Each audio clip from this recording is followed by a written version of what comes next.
battle has just begun! Hey, robosexuals, welcome to the 20th, actually the 20th Wi-Fi battle video in this YouTube series on 4/20/2017. Welcome. Everyone who is observing 4/20, have a good, fun, safe time. As for me, we're gonna narrate this Wi-Fi battle real quick. This is a battle I had using the Weedle's Discord server, and it is a really nice battle. Just a really nice battle. It's very close. It's very good. There are a lot of nice plays. Yeah, so I thought it would be nice and appropriate to bring it to you guys on this day of days. Yeah, it's kind of jarring to see so many underused Pokemon in RU, but I know that's pretty much the progression of the metagame. The power creep in every generation increases, so then pretty much what was underused becomes RU. That's why we're seeing Rotom, Umbreon, Nidoqueen, Heracross even. Heracross and RU? That's pretty nuts. But anyway, let's get the battle started. My opponent is wearing a striped black shirt and looks fine. And he has a battle pose too, it's great. He's gonna lead Nidoqueen. I kind of predict this and lead with Shayla. Good day, mate. The Kamala. I was gonna call it a koala because it looks so much like a koala. So I'm gonna go for Earthquake. It's a risky move. He could just switch out. I'm expecting the turn 1 Stealth Rocks to happen, and he actually goes Earth Power, which does a lot. So he's probably Life Orbed, and yeah, actually Kamala has pretty decent special defensive bulk, so that's really nice to see.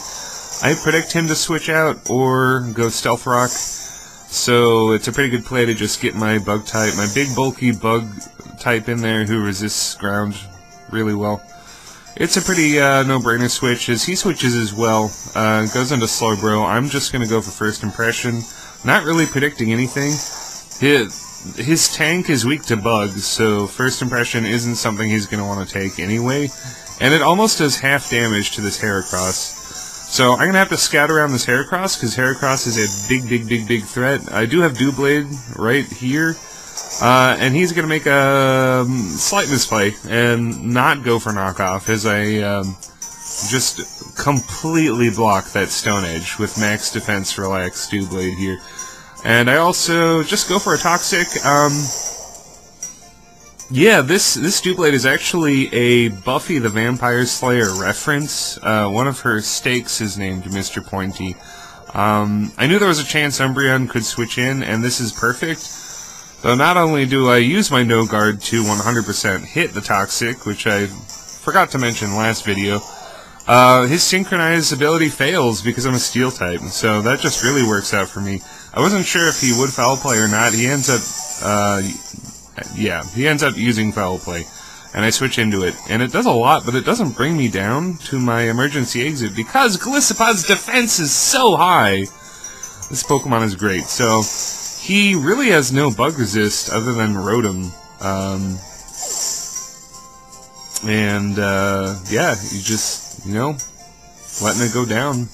I think by turn 6, yeah, a couple turns ago, he basically said he didn't have anything rare Pokemon, but, you know, we're gonna play it out, and it's not, I wouldn't say the game is over by any means, but I am kind of outplaying the fuck out of him, which is pretty great. I think he was actually stoned at the time, because he was observing 4/20, so I have a little bit of an edge. As I now predict the knockoff, because he hasn't gone for it yet, I think he will use it. He does use it. That means I get a nice free switch, relatively free. I lose the leftovers, take a little damage, but it allows me to get up Stealth Rocks. And an important thing about my opponent's team is he doesn't have any way to get rid of hazards. And now this is probably, I don't know, this is a really reckless play, actually. I thought long and hard about foddering a Pokemon so I could get in Ninja Panda safely, but then I thought, you know what, I'm probably faster than Goodra anyway because I am Jolly Max Speed. I didn't bother to calc it, but I believe that Goodra is faster than Pangoro. And I think he predicted me to be faster, maybe with a Choice Scarf.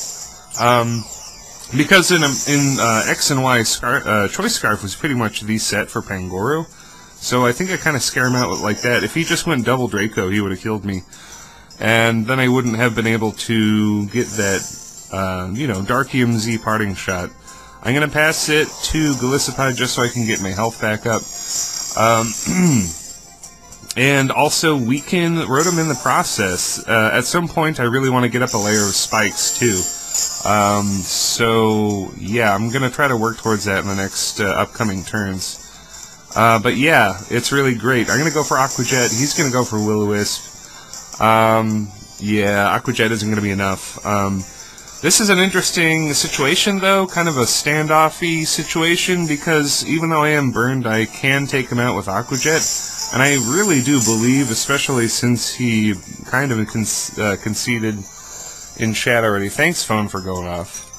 I pretty much figured he was just going to fodder Rotom, so I'm going to stay in and actually go for a Spike, allowing him to Pain Split, which isn't really that good for me, but this is pretty much the only, like, safe time in the match to get up a layer of Spikes. And because, like I said, he has no hazard removal on the team, Spikes are going to be very key to winning this battle. Actually, extremely key. He Pain Splits me down, and Burn takes me down to Emergency Exit, and that allows me to get a free switch into my Choice Scarf Kamala. He is not expecting the Choice Scarf at all. And, yeah, I'm going to do enough damage to where Rotom is dead to Stealth Rock entry damage, so that's really, really great. And to make matters even better, he has a lot of Pokemon with Overheat Draco Meteor type moves, so he's, you know, cutting his special attack quite a lot. So I can use that to my advantage, which I do plan on doing later. I'm going to save Golisopod for later and just promote Doublade here. And, yeah. I'm going to take him out with a Shadow Sneak. Now Heracross is out.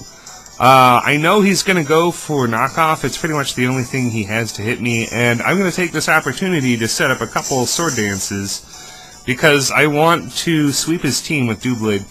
It won't be possible. It won't, unless I critical hit Slowbro. It won't be possible, but I'm going to pop a good 80% on Slowbro if he wants to try and wall me.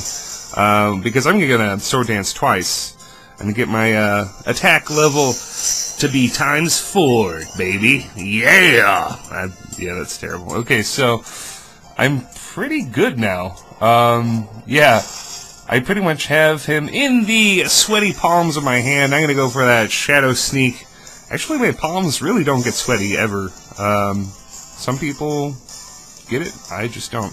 I was kind of hoping that I would be able to kill with hazard damage. But, you know, this is Slowbro. It's just not going to happen unless I crit him.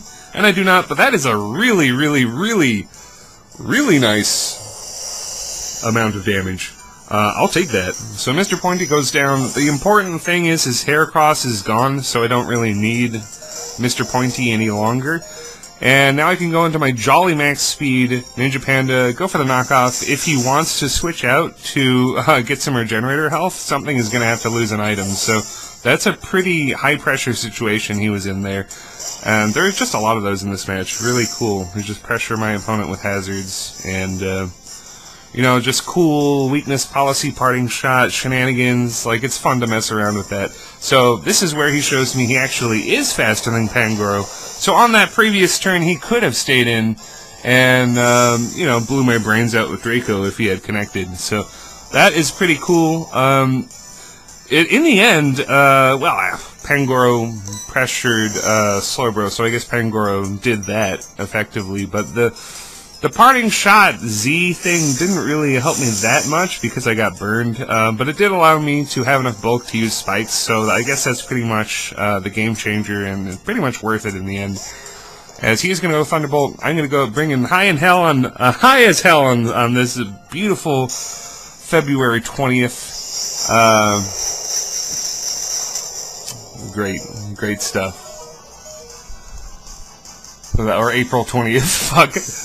I'm not high, I swear. So, on this beautiful April 20th, I am going to bring in high as hell and just allow him to lower his special attack a lot with a couple Dracos. That little chip damage with Earth Power doesn't really seem meaningful, but that little chip is going to allow him to die to entry hazards, because I have both out. I've got one Spike and Stealth Rock, so I'm actually going to substitute on his Draco like a real bastard, because I want him to lower his special attack even more.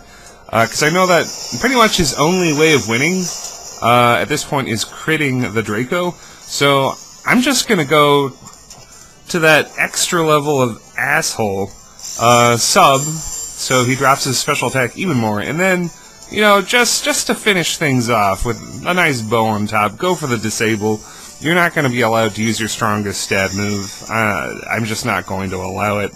As, you know, he's -6 special attack, and his coverage moves seem to be Flamethrower, Sludge Wave, and Thunderbolt, so I'm pretty good right here.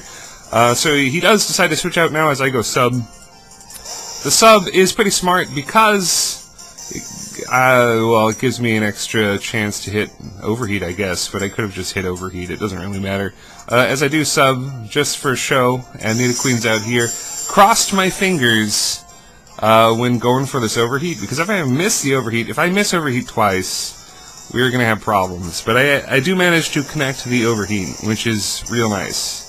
Very good. So Nidoqueen is dead, and that is a very good game to my opponent. Just a really, really sound game. Very good. 1-0 down to the wire. I was a little reckless with early on, but it kind of made up for it with the hazards and the fact he had nothing to get rid of them. So Gerudo comes out, and it is just going to go down as Spikes do just a little bit more in the Stealth Rocks. Just finish him off. And, yep, that is it. Thank you, Jordy, for the battle. Once again, I did get this through the Weedle Discord server, which I will link in the description. Happy 420, guys. I'll see you later, YouTube. Bye-bye.